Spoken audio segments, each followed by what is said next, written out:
Bonjour, heureux de vous retrouver à nouveau pour répondre à vos questions. Aujourd'hui, nous avons une question de Rose, 25 ans. Bonjour mon père, je chemine pour discerner ma vocation religieuse au sein d'une communauté. Elle reconnaît le sérieux de ma vocation, mais me dit qu'il ne m'est pas permis d'entrer au noviciat cette année. Pourquoi ces obstacles sur le chemin de la vocation?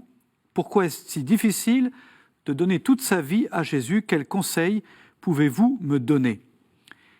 Eh bien, vous savez, Rose, je crois qu'une vocation, l'histoire d'une vocation, c'est un peu comme l'histoire d'un couple. C'est l'histoire de deux libertés qui se rencontrent.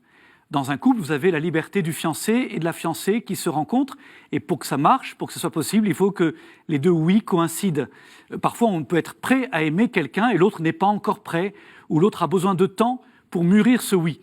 C'est à la fois douloureux et en même temps, ça fait partie de cet amour qui patiente, qui attend, qui se prépare, qui est prêt à se mettre au rythme de l'autre. Eh bien, c'est un peu pareil pour une vocation.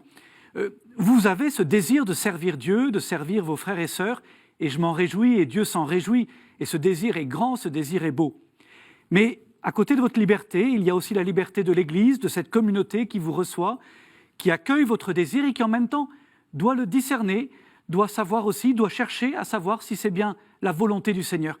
Alors il est normal que la communauté ou que l'Église puisse vous demander de prendre du temps, peut-être de continuer à discerner, qu'elle puisse aussi vous accompagner dans ce discernement. Au fond, tout cela, je crois qu'à travers tout cela, eh bien, le Seigneur travaille votre cœur, peut-être purifie, affermit, approfondit, enracine le désir que vous avez de servir et de vous donner, vous demande aussi cette confiance, de grandir dans cette confiance. Une vocation, c'est jamais un droit à, c'est toujours un don à recevoir.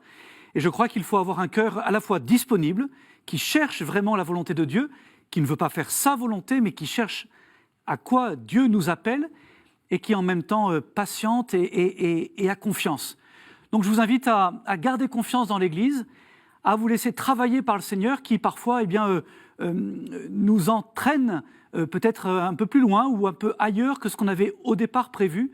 Mais ce dont je suis sûr, c'est qu'un cœur qui cherche à faire la volonté de Dieu trouvera toujours le lieu où se donner. Parce que Dieu se laisse trouver, parce que Dieu se réjouit de voir un cœur qui désire servir, et Dieu saura vous appeler, vous montrer où est-ce qu'il vous appelle vraiment. Confiance, patience, confiance dans l'Église surtout. Merci beaucoup. Voilà, vous pouvez envoyer vos prochaines questions par email à cette adresse pourquoipadre@ktotv.com et retrouver cette émission sur KTO TV. Merci et à bientôt.